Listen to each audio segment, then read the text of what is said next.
welcome to Echo HBV Workshop. Thank you so much for joining us for Module 2. My name is Rachel. I'm your facilitator with DKB Med. I'm joined by my colleagues Jill and Allie. They've also got the same virtual background, so it's easy to spot them. So happy to see so many faces and names again joining us for the second week. So welcome everyone. I know we've got some folks trickling in, so we'll begin shortly.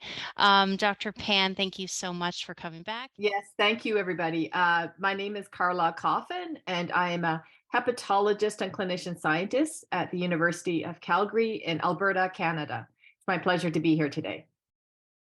Welcome, Dr. Coffin. Welcome. So great to have you with us this week, Dr. Coffin. All right. So today we have Module 2. So Module 2, we're discussing the natural history of hepatitis B and management. So our objectives is to assess the optimal timing for treatment and how to minimize risks for hepatocellular carcinoma, or HCC. Next slide. Okay, so this flowchart shows hepatitis B disease progression. And I won't read it out for you in detail, but in general, you should appreciate that individuals with a chronic infection, meaning lifelong infection, are at risk for developing end-stage liver disease, meaning cirrhosis, which if leads to decompensation or liver cancer or HCC, is only treatable by a liver transplant. Without transplant, these individuals are at risk of dying. It is the 6th leading cause of liver transplantation in the US, and therefore this is very important to identify people who need treatment to prevent end-stage liver disease. Next slide. So it's important to remember that hepatitis B is a silent killer. Many people are asymptomatic even if they have advanced liver disease. Their liver tests, meaning their transaminases or ALT, can be completely normal. It's also important to know that many people are completely unaware that they have chronic infection. And therefore, hepatitis B is often underdiagnosed and undertreated. Reviews of insurance claims in the US has found low rates of diagnosis and very low rates of treatment, even in those that urgently need treatment. So those with cirrhosis and, more importantly, or shockingly, in my opinion, people that even have liver cancer are not treated. Next slide. So the CDC has recommended, as of 2023, universal hepatitis B screening. This is a 3-test panel. Number 1, hepatitis B surface antigen. This is a marker of active infection. If it's positive for greater than 6 months, this indicates a person is chronically or persistently infected. Number 2, hepatitis B surface antibody, which can be a marker of immunity to hepatitis B, for example, from somebody that has received the hepatitis B vaccine. And number 3, antibody to hepatitis B core. This can indicate previous exposure to hepatitis B. So rarely individuals adults, especially that have been acutely infected, may clear hepatitis B and then just have hepatitis B core antibodies. And very rarely, this could be a false positive test. If there's a high suspicion, it's important to do another test called a viral load or HBV DNA. We'll review this again in future so that we solidify what this testing panel means. Next slide. So this is the sort of basic steps to do if the hepatitis B surface antigen is positive. We do another serological test called hepatitis B e antigen, which is a surrogate marker of people that have a high viral load. We use this before we had availability of DNA tests. And we also do hepatitis B e antibody. It is associated with individuals that have a lower viral load. And as an aside, it can be an indication of mutations within the hepatitis B virus. We don't need to go into that in detail for the purposes of this lecture. And then thirdly, a more important test that we do routinely is viral load or hepatitis B virus DNA, which measures viral replication or activity. Next slide. So this is an overview of those serological tests that I mentioned previously that helps you interpret what phase or stage or how to understand the management for each patient. So individuals that have acute infection, they will be positive for hepatitis B surface antigen. They won't have any antibodies to the surface, and they will have antibodies to the hepatitis B core. If this is the case, they should be linked to hepatitis B care. Individuals that have chronic infection, which will be the vast majority of people you see, are hepatitis B surface antigen positive. They do not have antibodies to hepatitis B surface. They do have antibodies to hepatitis B core. Same situation, link them to hepatitis B core, to hepatitis care. If they have resolved infection, this is determined by the presence of hepatitis B surface antibodies and hepatitis B core antibodies. These individuals, most of them you don't need to worry about, but if they become immunosuppressed, they should be counseled to say risk of reactivation.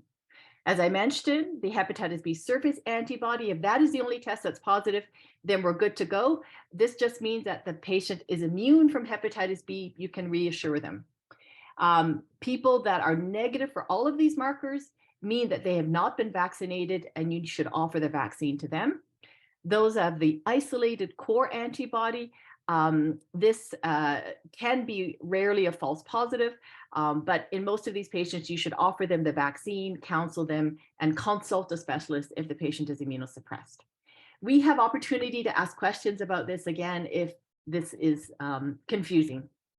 Next slide.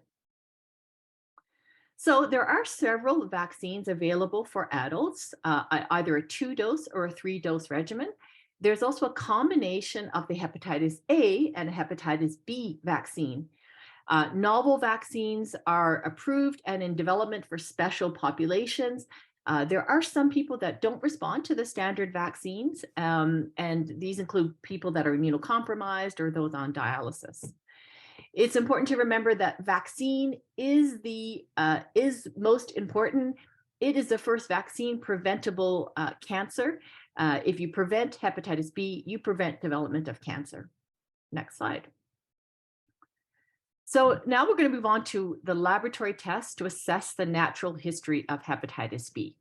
So the hepatitis B markers, which I mentioned that we do routinely, include surface antigen, hepatitis B E antigen, hepatitis B E antibody to assess virus activity, and then hepatitis B DNA to assess viral load. And in order to assess the presence of liver disease, the markers that we use are transaminases, meaning ALT, and then fibrosis markers.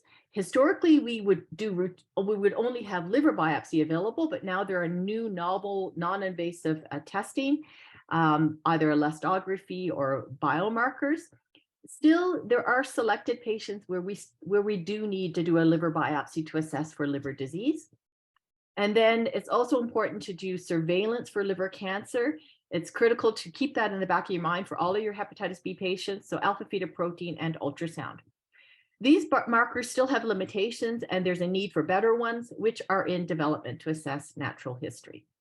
Okay, so historically, hepatitis B virus DNA was the key marker to assess the risk of liver disease development. And this was based on a very important study that was done in Taiwan called the REVEAL. And this was a prospective observational study in individuals who were surface antigen positive, meaning they're chronically infected, over long-term follow-up. And there was a direct linear relationship between level of viral load or HBV DNA and risk of developing cirrhosis or liver cancer. And as this graph shows, individuals with very high viral load, like greater than 1 million, had significantly greater risk of cirrhosis and liver cancer. And this highlights why we should consider treating certain patients to reduce the risk of liver disease. So what are our goals of treatment? These are all listed here in detail. So importantly, we want to improve quality of life and survival, prevent disease progression. In mothers with high viral load, we want to prevent mother-to-child transmission because of risk of vaccine failures. In people that are immunocompromised, prevent risk of hepatitis B reactivation, which can have devastating consequences. Hepatitis B is not only associated with the liver, but has extrahepatic disease. So we want to prevent and treat this. Suppression of viral load, as we can see from the REVEAL study from Taiwan, is associated with improved clinical outcomes. Normalize the liver tests, induce e antigen loss or seroconversion.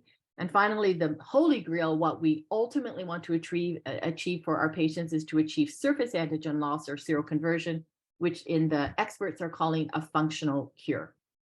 So this slide sort of illustrates graphically for you about the importance of our current treatments. And when we treat individuals, then we prevent progression to chronic hepatitis, to cirrhosis, and to hepatocellular carcinoma. Okay, yes, this shows this, the text which I just mentioned. So virus suppression decreases inflammation, fibrosis. It can actually reverse fibrosis. So, you have a patient that has advanced fibrosis or cirrhosis, and treatment can reverse it. And it can reduce the risk of liver cancer development, although it's not completely eliminated. Okay, I'm not sure if I'm talking too fast, so I'm just going to take a quick break just to make sure that we're on track for continuing for the rest of the module 2. So this is a simplified treatment algorithm. Historically, we had rather complex treatment algorithms that were, looking at e antigen status and ALT and et cetera, which is often may have been difficult to understand. So this simplified treatment algorithm basically divides patients into 2 main categories: if they have cirrhosis or not. If you have cirrhosis, the decision is simple. They need to be on treatment, no matter what the viral load is, no matter if they're surface antigen positive, no matter what their ALT, start them on antiviral therapy. If they don't have cirrhosis, but if they have some inflammation and moderate fibrosis, they should be started on treatment if the viral load is above 2,000 and if the ALT is elevated. In the past, our guidelines was considered by many experts to be too stringent, and that only half of people qualified for treatment. Even if you did start treatment, there was a very minimal effect on the liver reservoir. Despite suppression of the virus, there was still virus left inside the liver, and thus there's risk of virus reactivation and relapse if you stop treatment. It's important to counsel our patients that they should be adherent to their therapy because of this risk of relapse if stopping treatment.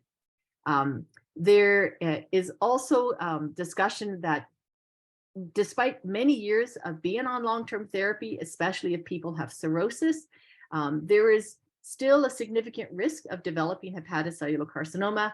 And that's why there's a lot of debate now within the expert community about starting treatment earlier and reducing the sort of early things that can lead to liver cancer development, meaning integration of the virus.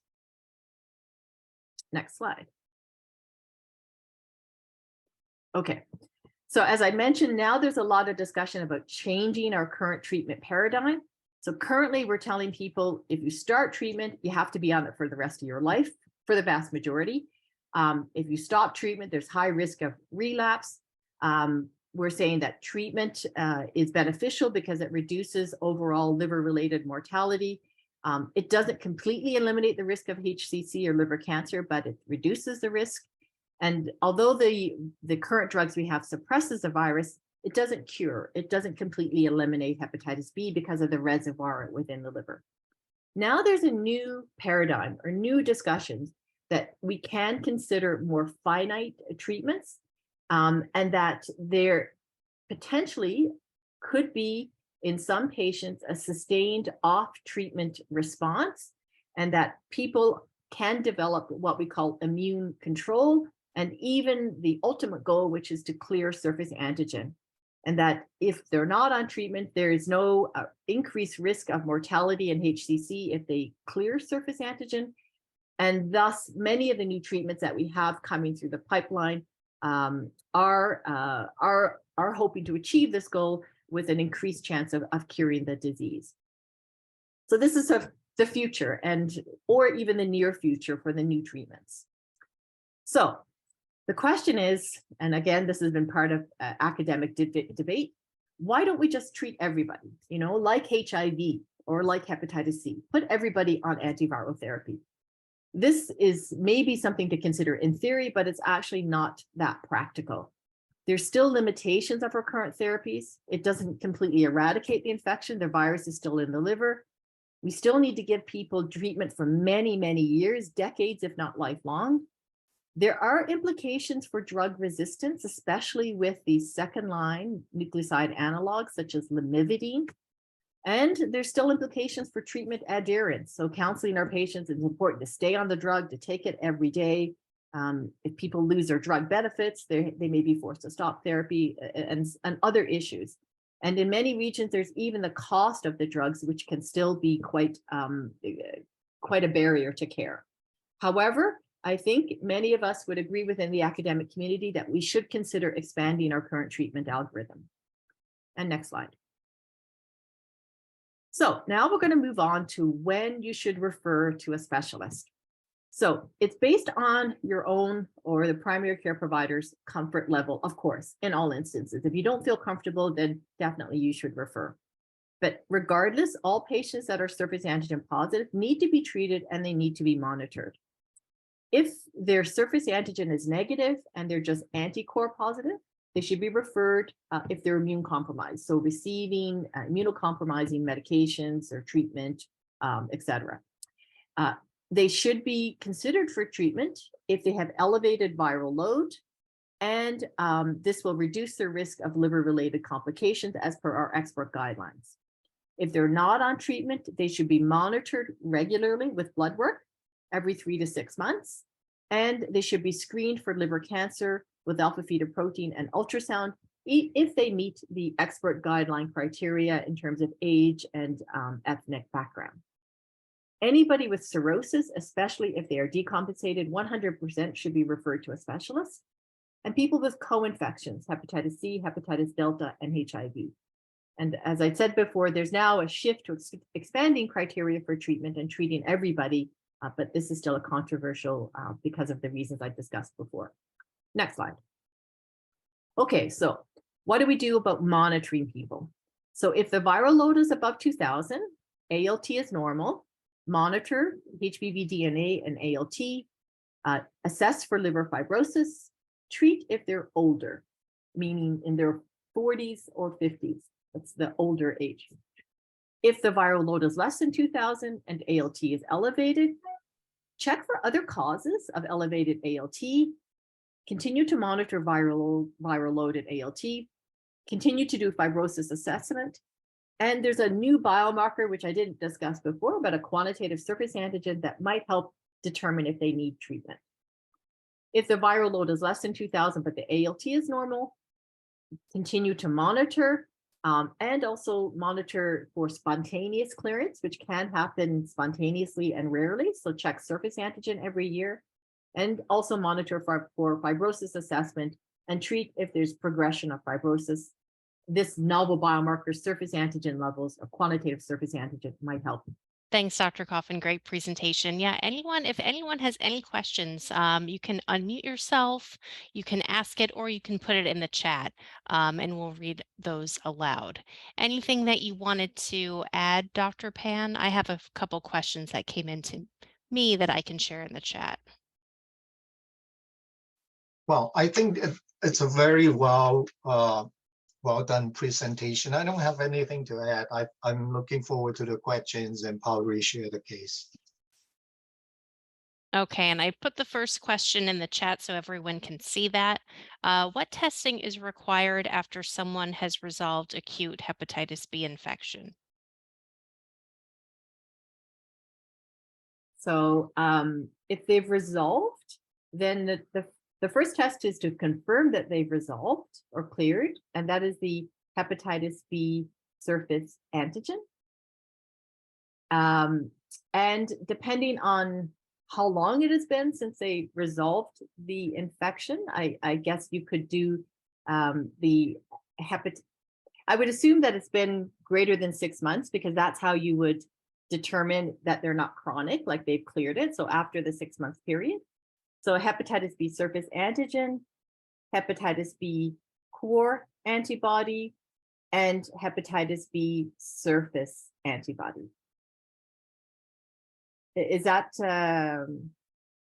what you were thinking? Is that after the 6 months when they've been exposed and you wanted to confirm that they've cleared it and resolved completely? All right, I'm going to put another question in the chat. Can or should someone who has had resolved acute infection receive vaccination? So if they've resolved infection, they do not actually need to get the hepatitis B vaccine because we don't use that terminology now, but we would have called these people natural immunity in the past. However, if you're not quite sure about it, sometimes we can give them the booster of the Hep B vaccine, a one-time booster, and just to be reassured that they have an amnestic or memory response and see that their surface antibody titers increase. These are the gray area people where you're not sure if the core antibody is a false positive or if they've truly had it in the past and resolved the infection.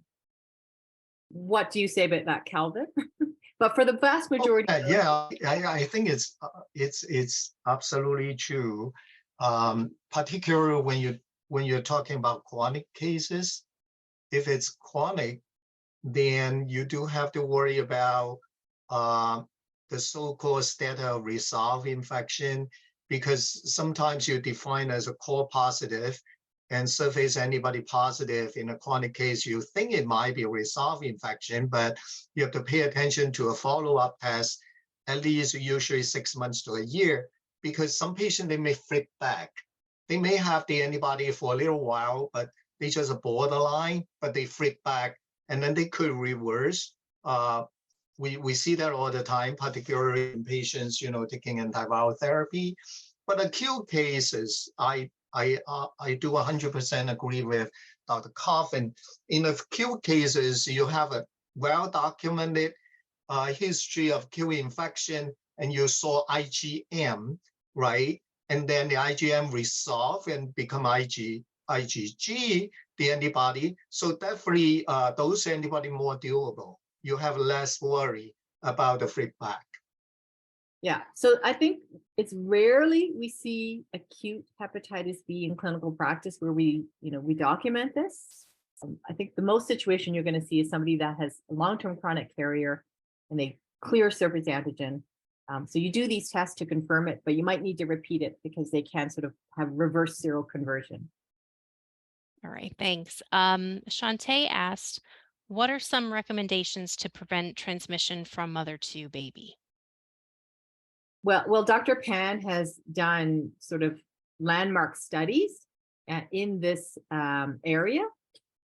So the main recommendation, number one, is that all babies should receive, as soon as possible after birth, the first dose of the hepatitis B vaccine or birth dose vaccine. In North America and most resource wealthy regions, we also give the hepatitis B immune globulin or passive antibodies. And in some mothers with high viral load, meaning a viral load above 200,000, we give antiviral therapy, tenofovir, in the second trimester and continue that at least until birth. However, Dr. Pan has done studies showing that if you treat all mothers with tenofovir therapy, tenofovir antiviral therapy, earlier, you may not need to give hepatitis B immune globulin. So there's so-called HBV-free regimens, which is especially beneficial in some countries where it's difficult to access HBV, which is very expensive, and because of the cold chain sort of supply and demand for this. I don't know if Dr. Pan would like to elaborate on that response. No, I think that's a great answer. I just want to give some comment in tactical approach. I know many of you actually practice in the community, and we have international participants, outside United States, I just want to bring up some scenario in case you have a mother that just get into your hospital or your clinic and is going to deliver. You're not sure whether the mother have hepatitis B or not. Do give vaccine and HB when they deliver the baby, when you're pending on the result, because you don't want to miss the opportunity. Vaccine and HB is the best way to prevent, but at least give the vaccine as early as possible if you're practicing in the area without HB. Regardless their status, if you're not sure whether they have hepatitis B or waiting for the result, give both, try your best. That will save life. Because many of them, many young mothers, they actually have E antigen positive, high viral load. So even pending on the result, you just give vaccine, chances are they got infected about 10–20% of time. Thanks, Dr. Pan. Somewhat related, Gloria asked, how would you approach a mom with reactive hepatitis B surface antigen and positive hepatitis B DNA to consult to vaccinate her children? The birthing hospital and myself did all types of education and presented some facts on possible health consequences to the baby, but she refused to vaccinate. That's a really tough, isn't it? Like tough issue, this whole issue of vaccine hesitancy. I had a patient like that in my practice as well. As it turned out, the hospital, because it was sort of a standard algorithm, they just gave the vaccine. The baby got the first dose of the vaccine in the hospital. Sort of, they just did it. So I at least I was reassured that the baby got the first dose of the vaccine in HB. But it took a lot of counseling, involvement of the public health officer, and meeting with the mother to convince to give the second and third dose of the vaccine. She ultimately agreed, but it was tough. Yeah, there's so much conspiracy theories and everything out there now, mistrust of science. It's tough. Yeah. I would actually welcome other people's opinion on how do you counsel patients about vaccines and things like that when there's so much distrust in science. There's an outbreak of pertussis in southern Alberta. It's shocking. Like this is something we should have eradicated, and babies are getting whooping cough because there's a whole population of people in here that are not declining to give them the vaccines. It's like that's a medieval disease, and we can't. Right. Right? It's just, yeah.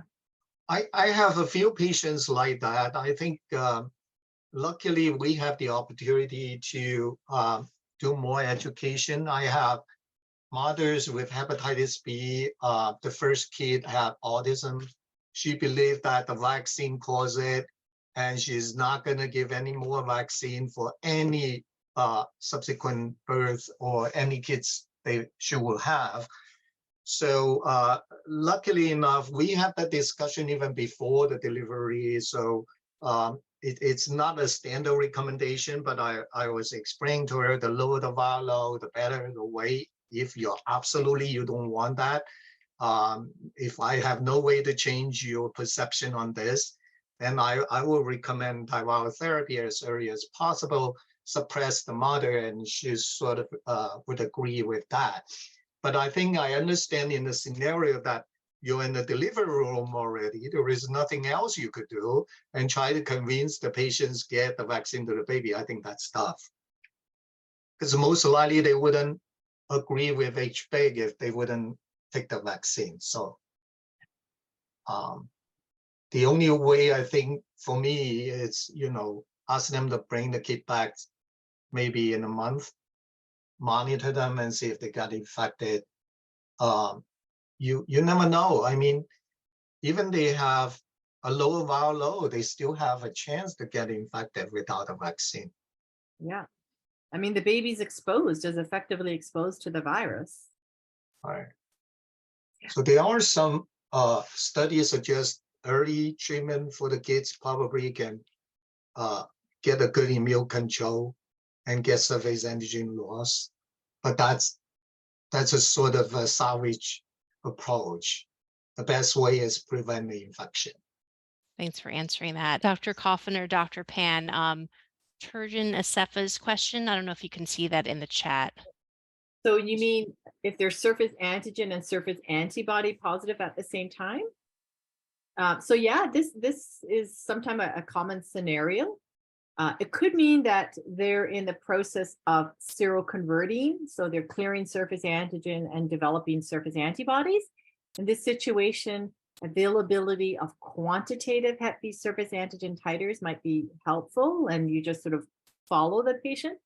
The second situation is a bit more complicated, but it's related to the presence of Hep B surface variants or mutations or changes, and that you can develop sort of antibodies to these sort of variants.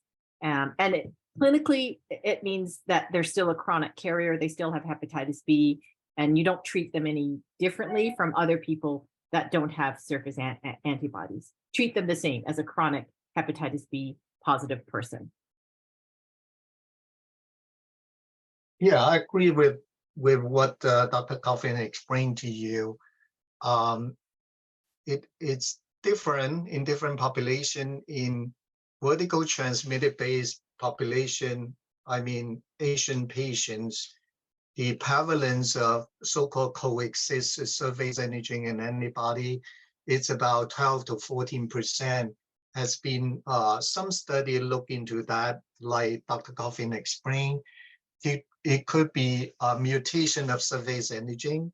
Another possibility would be quite often in Asian community is initially patient infected with one serotype and then later on get another serotype. For example, mother to child transmission, one serotype, and then husband and wife later on marry and then get another one. That's another possibility.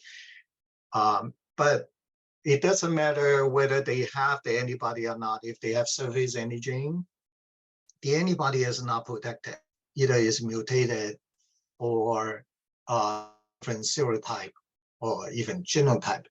So the treatment is about the same, but unfortunately in this scenario, you wouldn't take the surface antigen positive, surface antibody positive as a seroconversion or in the middle of conversion, particularly in the case that you follow those patients for a couple of years, that they're still coexisting. So chances is they're not going to be the scenario of like in the middle of conversion. So, but the good news is they still respond to treatment quite well. They're not going to have different response or suboptimal response even in this situation. All right, thank you both. And then Gloria just put a note in the chat, just going back to her question. And she said, this mom is actually a nurse in the ER in the hospital where she delivered 4 babies. The hospital brought their attorney and she signed an official refusal to the birth dose of HB vaccine and HBIG. Yeah, Thank you, Phil. that would, I mean, that legally, I guess you could try to argue that the medical team would need to do what's in the best interest of the child. I know there's like court cases of parents declining blood transfusions for their child or declining chemotherapy for their child. But that would be a protracted case in front of the courts. By that time, it's, you've missed the window to give them the birth dose vaccine, obviously. So. Thanks, Gloria. Any other questions from the group? Oh, so what about HIV yeah. infection in pediatric patients? That's a tough one because we don't recommend tenofovir or TDF in pediatric patients with Hep B monoinfection until the age of 12 because of the effect on bone development. And I don't think there's any pediatric studies that I'm aware of with tenofovir alaflinamide or TAF, which has a more favorable side effect profile. So I'd be interested. I don't treat pediatrics, but I'd be interested in knowing, Calvin, what are you aware of in this literature? Like, you need dual active therapy, which would be lamivudine, but that's obviously not first-line therapy for hepatitis B anymore. Entecavir have been widely used for pediatric patients, start with age 4. and you can use interferon after age 2. So the study in China actually was using interferon treatment in pediatric patients, and they could convert them about 30% to e antigen negative. It was published in Hepatology. So it's still not a general consensus and treat every pediatric patients. I think in selected cases, probably patients have well compliance, they're willing to get the treatment. You can offer entecavir treatment as a first line. Yeah, it's important though, if they get entecavir, that's only for the Hep B and that they have appropriate therapy, of course, for their HIV, because it doesn't have the dual active activity. Right. So any co-infection, you should not use monotherapy. You have to be on as a backbone therapy for HIV at the background before you can offer. The pediatric study we mentioned, it was for the mono-infected population. It wasn't done any pediatric, I'm not aware any pediatric study done for the co-infection. Yeah, no, I'm not. Yeah, neither am I. Is there ongoing studies in TAF, in pediatric mono infection for TAF? Yeah, I think Gilead is doing that. Okay, I think we'll move over to the case. Okay, Dr. Pan, do you want to talk us through this case? Sure. Let me introduce this case to you. It generated from China, a real case. This one is a 58-year-old female patient. Mother died from hepatitis B associated liver cancer. Her routine physical exam showing she has surface antigen positive, e antigen negative, but e antibody positive. Of course, since she has surface antigen positive, then her core antibody was positive. And here shows the HBV DNA have 6 logs, pretty high viral load. Then the primary doctor started on TDF treatment. 9 months after her TDF treatment, she had lumbar pain. She could not fall asleep and have a great difficulty walking. What would you do in her case? So before we get into the management of patients on treatment or even started treatment, let's focus on the initial interpretation of her serology, which today Dr. Coffin have explained in detail. What would you think before she initiated TDF treatment? What hepatitis B status she has? She has surface antigen, e antibody, and cord antibody.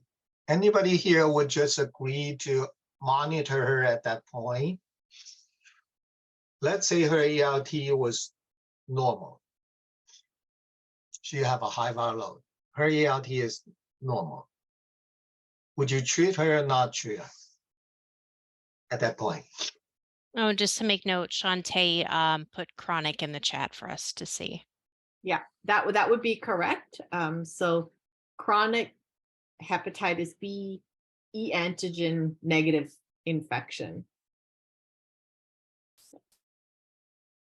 This would be a patient that I sort of glossed over that has this mutation. So pre-core or basal core promoter mutations, not really important to know for clinical management, but just as an information for you. Yeah. She said also likely transmitted from her mom. So that's definitely, 100% right. Yeah. So I guess the question is that what are the factors why we considered giving that patient antiviral therapy? So 2 key points in their history was that their mom died of liver cancer. So we're now recognizing that family history of liver cancer is an important thinking for treatment. And older patient with high viral load, I mentioned that, like, especially in their 40s and 50s, some people are saying even in their 30s, treating with a high viral load. But she's 58, so we would have definitely recommended treatment for her. Right. So I think even in your pretext, we asked the question of what is the most important factors to make a decision to treat your patient. I think number one is as soon as you diagnose this patient of chronic hepatitis B infection, it's not that much about the ALT or E antigen status. It's most important is to look at the viral load, right? If the viral load is undetectable, versus you have a significant viral, that probably would push you on different position. Another thing immediately pushing for treatment is what? Cirrhosis, right? If a patient has cirrhosis, and this case need to get the treatment. So without the cirrhosis, let's say if you did a liver biopsy for this case, it's still mild inflammation and stage 1 fibrosis, it's not a cirrhotic cases, then you have to look at DNA. So besides cirrhosis, DNA is another important thing you look at. Now, why the simplified algorithm saying that you probably should consider treat the patient immediately if ALT elevation, because ALT suggests the patient have a tendency of liver injury. Now, without liver injury, even ALT normal, if you have the other risk factors, such as family history of cancer or older age, definitely older than 30, those are the risk factors that can help you to replace ALT as another marker to get your patient into treatment. So that's why I think this case, the primary doctor did the right thing and offered the treatment. Well, sometimes people may ask why you don't have HBV DNA in a cirrhotic case, you still need to treat it. For those work in a transplant setting, we all know that if any pre-transplant, if patient have any viral rebound, the outcome is very bad. And also, even though you may not have a blood test showing a patient have viremia, but any intrahepatic viral replication, it may not to the level that you can detect in the blood, actually can tip the patient off the decompensation, right? So therefore, it's very important as soon as patient have cirrhosis, regardless their viral low, you should offer antiviral treatment to suppress the viral replication inside the liver as much as possible.